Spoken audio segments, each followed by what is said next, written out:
Okay, welcome back. As you remember yesterday, it wasn't very exciting, the video, because I didn't have anything to show you. I just went through all the blueprints and the code stuff. And I will show you a little bit right now, just so that you understand what I'm trying to show you. But right now, so these are all the arrays of different items which get set, and then we use these to generate them. So basically, whatever is in this list will be which variation of this one do we use for each one. So these should all be identical in their structure and their rotations and things, but their actual shapes will be different. I just have them all 1 to 1 at the moment, but I have all the rotations set properly so I can show you that coastline. And I did a little bit of improvement on the meshes to kind of give them that 45-degree angle. So we'll see some of that. But just to show you that it does all work, with the city, there are 3 different versions of the city. And it's not pretty, but it's just there to show you that it all works. So we'll start a new game. And we are in the city that has the 2 large buildings. So we can save and we can load, and it's all good. It doesn't change to a different one. Nothing strange going on there. Even if we quit and continue, all good. But if we quit and we decide to start a new game, aha, we're in the city that doesn't have any buildings. So this was number 1, and I think the other one was number 3. So I'll just show you again, save and load. It's all good. And then we'll do a new game again, and we've gone back to this one, which is what we like. We like it to be a little bit random. We don't want it to be too predictable. But there we have the 3rd one. So ideally, there'll be a larger number than just 3. But you know, I could have a city with a slightly different layout of buildings each time that you play the game. So that all works, as you can see. Now let me show you the coast. I don't know why I did it in a new game. It's because I wanted to go north and then run around. But as you can see here, this is what I mean by trying to get rid of those cubey things so that we start having a little bit more rounded edges, but not too rounded, you know, we still want it to be a little bit rough. And these ones, they're all 1 to 1, so we'll just see the same one repeating itself. But you know, actually I'll have variations, different types of road tiles, different types of grass tiles, things like that. And different types of towns, different configurations of buildings on the town squares, I think was what we're going to do. Same with how we were doing it with the city. But let's run over to the coast, because I did put a placeholder for some water, because eventually I got to put swimming in. You know, I got to actually think about the level design down here, because I want to have like beaches and things. But I just wanted to make sure that this all wraps around and connects. So we can basically run around the entire island now, and the whole island is kind of smooth, you know, it's not too obviously made up of chunks that are repeating, because the chunks are quite large, you know, it's not too obvious, I don't think, at least. But you know, once we have some variations, we'll have different shapes for the straight coast, different shapes for the corner inside and the corner outside, so there'll be even more variation. Basically, all 26 tiles need to have a few different variations on each of them. So, you know, if each one has 4, that is 104 levels. But it's not too bad, because a lot of them are the same one 4 times, because there's the 4 directions, at least for the coast. Or with the roads, you know, there's only 2 roads. There's the north-south road and there's the east-west road. And with the towns as well, there's only 1 town, but that's rotated 4 times. So, you know, we could have 4 towns, and that would actually be 4, 8, 12, 16, because it's 4 different towns of 4 different rotations, if that makes sense. So yeah, I wanted to talk a little bit about what's coming next, because I'm very happy now. We have our island basically forming the shape that we want, and we can consistently save and load the game back. So I'll show you something else. So we have the town with the city with no buildings in it. we'll run far, far, far away. And why not save and load? And when we come back, we're always going to load back this one. We're not going to load back the other ones with the buildings in them because it saves it. It remembers, okay, in this version of our world, we have that version of the city. So if the player travels away from the city and comes back, we'll always see this kind of city. Even though when we do a new game, it's all random. And, you know, we could have this one. But now when we save the game, it's always going to come back to looking like that. Even if we decide to walk away and come back to it. So yeah, sorry, I'm going on too much, but what I was going to say was what comes next. And I think what comes next is going to be some type of a functionality for a door.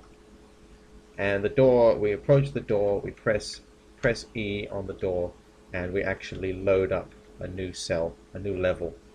And in that level, obviously our world generator needs to be disabled because we don't want it to be generating the world in the new level. It should only generate the world inside this level. So we need to temporarily switch that off, and we also need to remember where the player was in this world, because when we load the player back out again, we need to load them back at the same position. But like with the city, it's not so bad because this is always going to be here, right? But I mean, right now they're just set to being all green ones. But if you imagine that this was a ruin, you know, we might go inside our ruin and come out, and so we'll load back at a particular space in the world. But then if you play the game another day, the ruin might be over here, you know? So like the position that the player enters and exits from is going to depend on where it actually gets loaded from. And I don't really want to interface between, I don't want the scripts talking to each other, because I like how this thing just works the way that it does, and I kind of just want to leave it be. And so the only flaw I can really think of with the design that I'm going with is that we won't be able to go down into this ruin and then pop out over here. You know, we're always going to go down into the ruin and then pop back out where we started from. And I can remember playing like Skyrim, and they did have some really nice level design inside the dungeons where there's always a secret passage that loops you back to the beginning. They also had alternatives where they had a secret entrance that you would exit from so that you didn't have to wind all the way back to the start. I don't want to have it that you run to the bottom and then you just have to run all the way back again. I want to run to the bottom and have some loop to go back to the beginning nice and easy so that it does sort of flow through. Because as I was saying, what is this big open world all about? What's it for? Well, it is like an overworld, you know? There's not a lot happening in here. The fun that'll be in here will be getting a horse and riding around and discovering where all the places are. But when you explore the place, like let's say we just want to go in here, that will be a very linear experience, you know? It'll be very straightforward. The player kind of knows where to go when they're inside the interiors. So yeah, we're balancing between a very non-linear open world design and a very, very linear game design of a single level. Because it's kind of gonna be like I was saying, Duke Nukem or Doom or something like that. Those games did not have an open world. They had a very linear, follow the path to the end, you know? Get through the maze, find where all the keys are so that you can reach to the end. And that's kind of what the interiors of these dungeons are going to be. And this outside world is just a fun way for the player to sort of decide in which order they want to do them in. And talking to people in the cities and talking to people in the towns will sort of prompt you to go out and explore those places. Like somebody will ask you to go to a ruin, so you could go find caves or dungeons, but you won't finish that quest until you've found a ruin, and then inside that ruin we'll be able to complete that quest. But questing and dialogue, that's another rather large system. And I'm a little bit fatigued because, you know, we did a very basic inventory system. I say basic, it's extremely basic. Um, and I'm just thinking there's no items here for me to show you, but you guys know, you've seen the videos. Yeah, the inventory does basically work. Um, but yeah, I'm a little bit fatigued from doing large complicated systems like this open world and the inventory. But they both basically work now, so I can leave them alone and I can crack on with what's required. What else do we need? So we need doors to access the interior spaces. And then I need to actually go through and do some wonderful level design. But I think before we do that, we should get all of the big mechanics done. So yeah, it is the doors, I think, is a quick and easy mechanic that shouldn't take too much time to get done.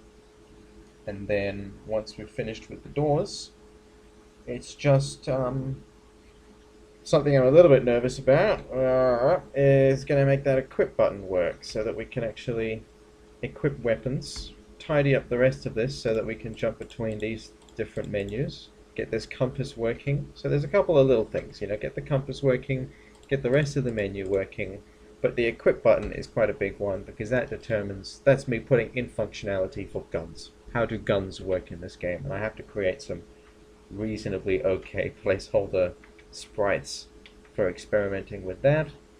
And when we have that, then we can put enemies in. And once we have enemies in, so once we have an equipment system, like we can pick up weapons and actually equip those weapons, and we have enemies that we can go find and kill, then we'll begin, I think, implementing that dialogue system.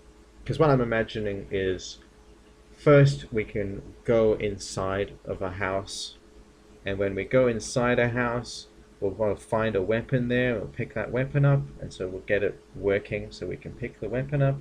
And inside the house there'll be a monster to fight, so we'll get it working so we can fight the monster.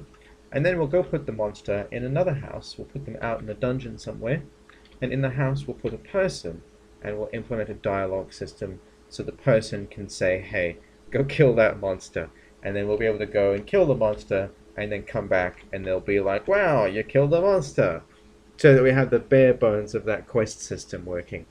But before we can do the quest system, we need to get that equipment system working, we need to get the enemies working, and I'd like to get that interior doors. So last lap, what are we doing first? We're going to do some doors. What are we going to do after doors? We're going to do the equipment system.